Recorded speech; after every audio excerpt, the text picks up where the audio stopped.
Em nome do Pai que me criou, do Filho que me resgatou e do Espírito Santo que me santificou.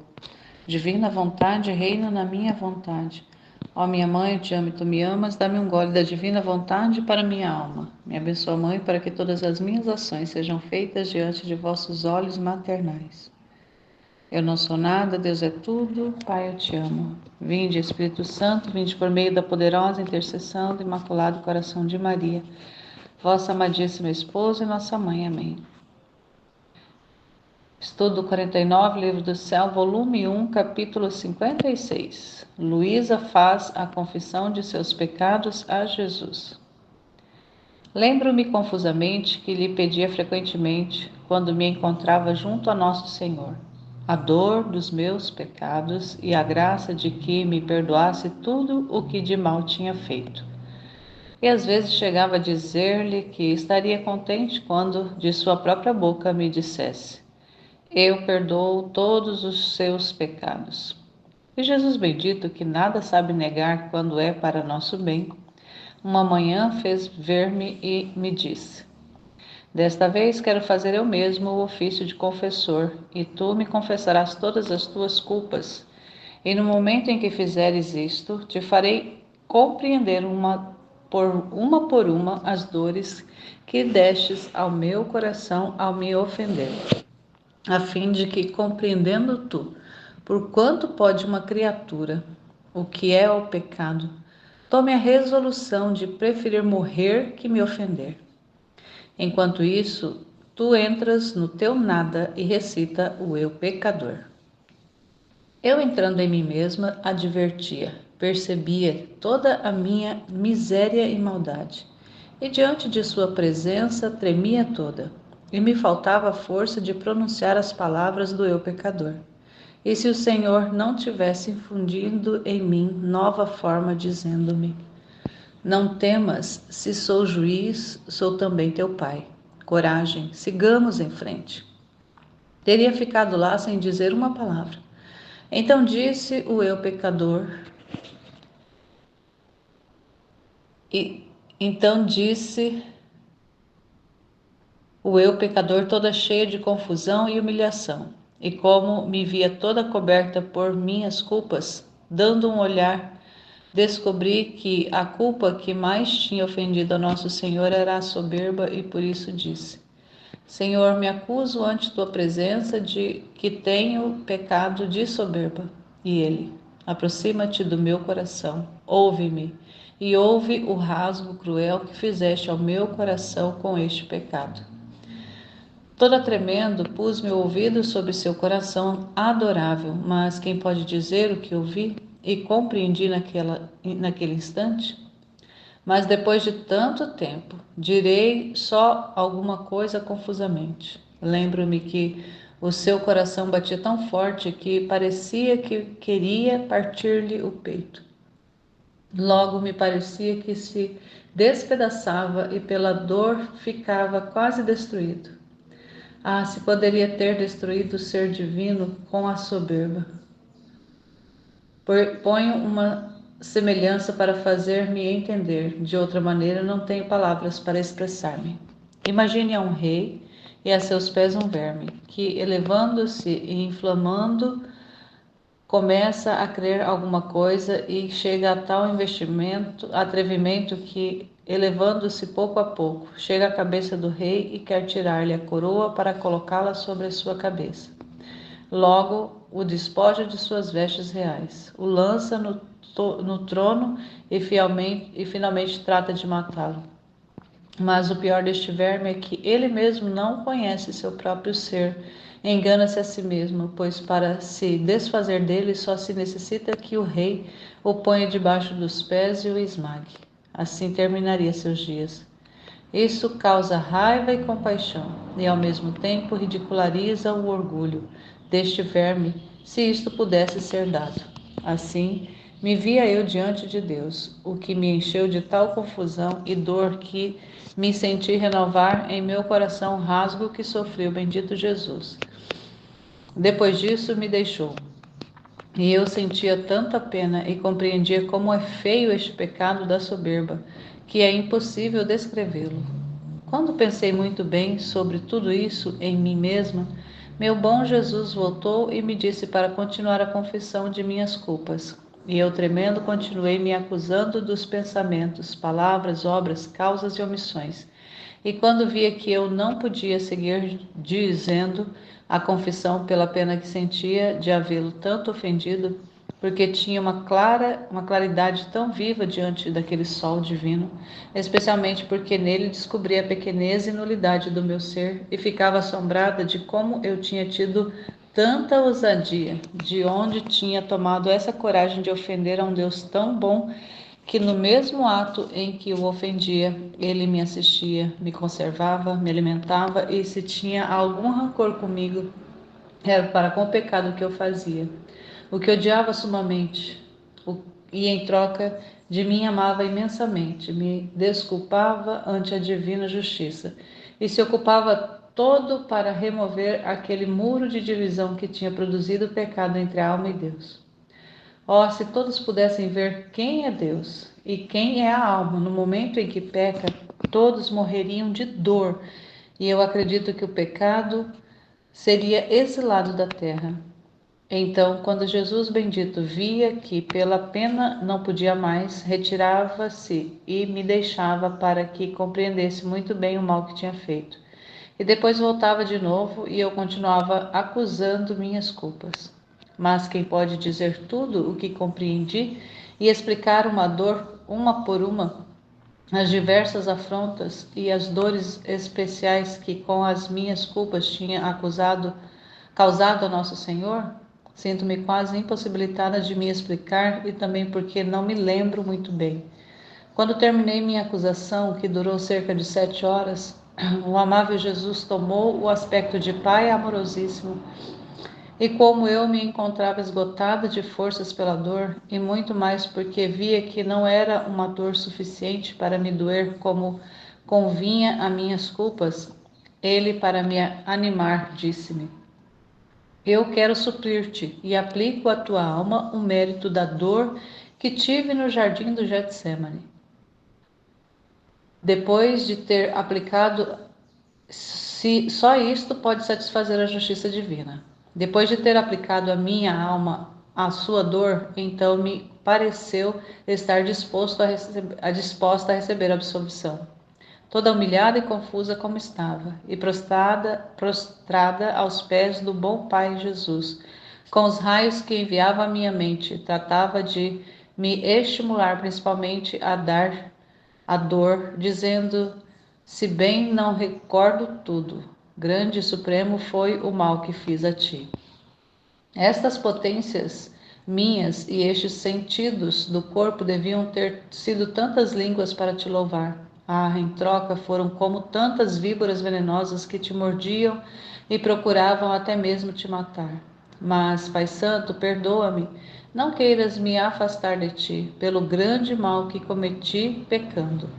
E Jesus, e tu prometes não pecar mais e afasta do teu coração qualquer sombra de mal que possa ofender o teu Criador? E eu, sim, com todo o coração te prometo.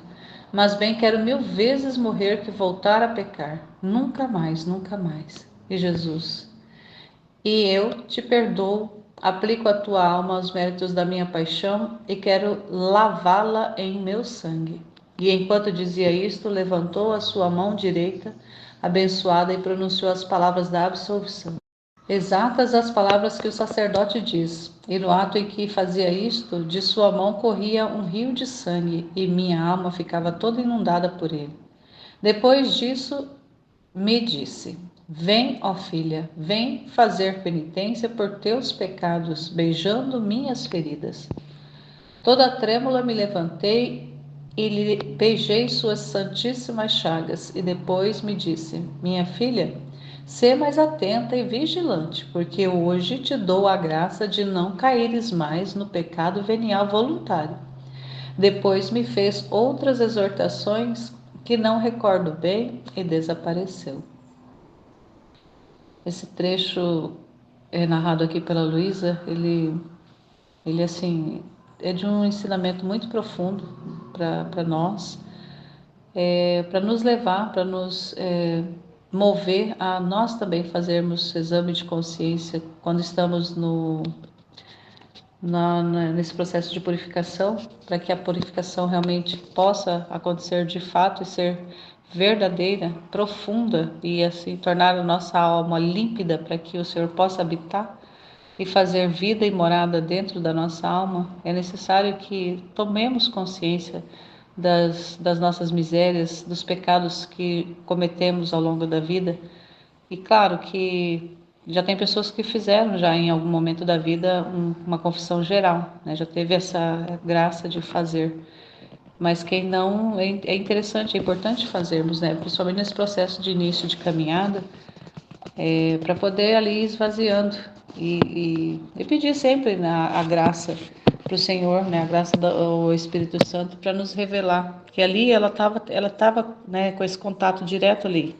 E o Senhor, diante da presença de Jesus, ele infundia nela as luzes para que ela pudesse ver, né? Ela viu, ela se viu, ela enxergou as realidades, né, dos pecados, né, de tudo que ela fez. E imagina que a Luísa era uma moça, né, uma moça virgem, com certeza tinha ali um certo grau de pureza. A época que ela viveu era uma época ainda que não tinha acesso a tantas informações e que nós temos hoje. Então, ela e agora imagina hoje, né?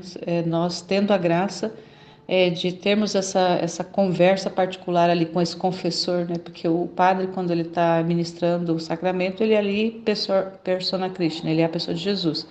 Mas imagina hoje que se nós, né, se ele nos desse ali uma graça extraordinária de nós estarmos, ao estar diante do sacerdote, ele mesmo ali assumir a pessoa do sacerdote ali, e visivelmente ia aparecer para nós e infundir em nós a claridade para que nós pudéssemos enxergar a vileza de toda uma vida de ofensa a Deus. Porque às vezes a gente pensa que uma ofensa a Deus é fazer atos grandes, e no entanto, às vezes a ofensa está simplesmente na recusa de não de se fechar, de estar fechado para as inspirações que ele vai trazendo, né? De estar realmente ali fechado, não o escutar, participar dos sacramentos de forma irreverente, de qualquer jeito, de qualquer forma. Então são tantas e às vezes tantos pensamentos, né? Eu falo por mim, porque assim, pecados de atos concretos, eu já fiz vários, muitos, mas não se compara aos pecados que eu cometi ao longo da minha vida, os pecados da minha cabeça, da minha mente, da minha imaginação, os pecados do pensamento. Então, lá na paixão de Jesus, ele, né, ele usou a coroa de espinhos para expiar os pecados do pensamento do homem. Então, assim, eu tenho consciência, claro que eu não consigo nem, assim, eu vejo assim, que a gente tem consciência da miséria e dos pecados que nós cometemos, né, no meu caso eu falo, mas assim, não chega nem perto de realmente ser o real, né? Porque ali a Luísa ela teve uma graça de ver, né? De se ver ali, né? De enxergar as realidades dos pecados e das ofensas. Mas imaginar, né, que na coroa de espinhos lá tem muitos daqueles espinhos que cravaram a sua cabeça, foram os meus pecados de pensamento, foram né, as minhas atitudes interiores de pensamento mesmo, os movimentos que o meu pensamento fez e que foram ofensivos e que tanto fizeram que com esses espinhos cravassem. Então, assim, é importante, né, nós pedirmos a graça dessa contrição, de nós termos uma contrição muito profunda, perfeita mesmo ali, uma contrição realmente de se ver ali como aquele verme que ela descreve para poder tentar explicar como que ela via ali a relação da criatura com o Criador. Então ela faz essa analogia lá explicando, né, um verme, imagina um verme imundo lá, um verme bem nojento, se elevando tanto a ponto, né, querendo ser alguma coisa, a ponto de chegar até aonde está a coroa do rei, retirar a coroa do rei, dispor as vestes do rei e sentar no trono do rei. sendo que se o rei quisesse era só ele dar uma pisadinha ali, esmagaria esse verme de tão insignificante que é esse verme, e esse verme querendo ser alguma coisa. Ela falando isso em relação à soberba, né? Que o pecado da soberba assim, tem muitas, a gente pode descrevê-lo de várias formas, mas é assim, resumidamente é o que ela disse, é aquilo que é aquela coisa que não é nada, é uma coisa que não é nada, mas quer ser alguém. E quer ser alguém além, acima, inclusive, de alguém que é. Então é quando, né, o nosso pecado de soberba, não só em relação às pessoas, aos outros, às realidades da terra, mas também em relação a Deus, achar que nós podemos ser alguma coisa em relação a Deus como criatura. O que nós somos é totalmente graça dele, né? Então, inclusive, essa vida que nós estamos desenvolvendo na divina vontade é puramente graça de Deus. Por nós mesmos não somos realmente piores do que vermes. Só que ele, o movimento de fazermos algo, de fazermos essas habitações dignas de sua morada, de ser sua morada, de ser sua habitação, é ele que nos dá. Só que nós precisamos reconhecer essa nossa pequenez, esse nosso nada. E o que é bonito na divina vontade, diferente da realidade da santidade humana, é que quando a gente toca as realidades dos pecados e das ofensas na santidade humana, muitas vezes a gente a tendência nossa é parar na culpa, porque a gente vai se dando conta da pequenez, da vileza que é o ser humano, e a grandiosidade, a beleza, a potência que é o Criador, que é Deus, e fica na culpa e não avança para um processo de reconhecimento de que, mesmo não sendo nada, Ele nos amou quando não éramos nada e ainda somos nada, e Ele nos ama mesmo assim. Então, não ficar na culpa, mas ficar na misericórdia, né? Partir para a misericórdia, partir para o amor dele, porque Ele é o amor, Ele é a misericórdia, Ele nos quer, né? Não só nos perdoar, mas Ele nos quer para Ele nos quer puros para Ele. Então, o que é bonito na divina vontade é que ele faz a gente avançar nesse processo, né? Faz a gente sair do processo da culpa, reconhecemos sim que somos nada, mas que ele é tudo, e no tudo dele nós podemos tudo. Então, para mim, a vida na divina vontade, o conhecimento da divina vontade me tirou mesmo de um processo de culpa muito grande, que eu tinha muitas culpas de muitas coisas, né? Por assim, conforme eu fui me dando conta, né, nas confissões que fui fazendo, os exames de consciência, e assim, Deus foi me dando, né, foi me abrindo. Claro que eu ainda não enxergo, é, nossa, eu acho que assim, só mesmo se Ele não nos der essa graça antes, talvez só se nós pegarmos ainda o tempo da iluminação das consciências, que né, que está predito lá num das profecias de Garabandal, nessa iluminação das consciências, as pessoas se verem tal como Deus vê, né? Então, como que Deus me vê? Mas esse exame de consciência da gente parar para se perceber como que Deus me vê, a gente pode fazer esse exercício pedindo essa graça para Deus, né? De ver-se ali, mas não ficar no nada, né? Isso que é o bonito na divina vontade, que a gente não fica parado nessa realidade, a gente vai para o espiritual e a gente, né, vê o trabalho que Deus está fazendo, a realização, todo o trabalho espiritual que Ele faz na nossa alma, esse resgate todo que Ele faz, porque Ele não nos quer na condenação, ele nos quer realmente ali na glória, Ele nos quer para Ele na glória, não na condenação. E ficar na culpa é ficar na condenação. Então, assim, é um trecho assim que, para meditar ali, né? A gente vai voltando, ainda mais os trechos que a Aline passou para complementar, que fala bastante em relação a essa realidade do pecado.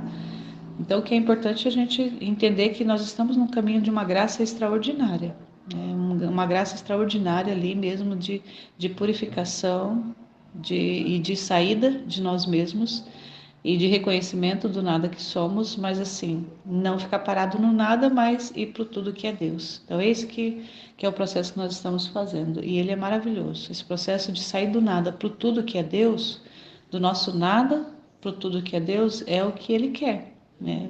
E assim poder ele ser tudo em nós. Nós, por nós mesmos, não somos nada, só somos realmente pessoas Somos apenas vermes mesmo, sem a graça de Deus, mas com a graça de Deus nós podemos ser um com Ele. E é isso que Ele quer. E se Ele quer, também deve ser o que nós queremos. Então é isso que, né, que eu quero hoje, que o Senhor renove mais um dia, mais uma vez, esse desejo profundo de não pecar, né? Assim como Ele deu lá a graça para a Luísa de não cometer pecados voluntários, involuntários, na verdade, né? Pecado venial voluntário, né? O pecado venial, são aqueles pecadinhos, mas que, né, que não tem nada, essa realidade do não tem nada a ver, né? As coisinhas bestas, as coisinhas bobas, são os pecados veniais, mas que são cometidos de forma voluntária, de forma distraída.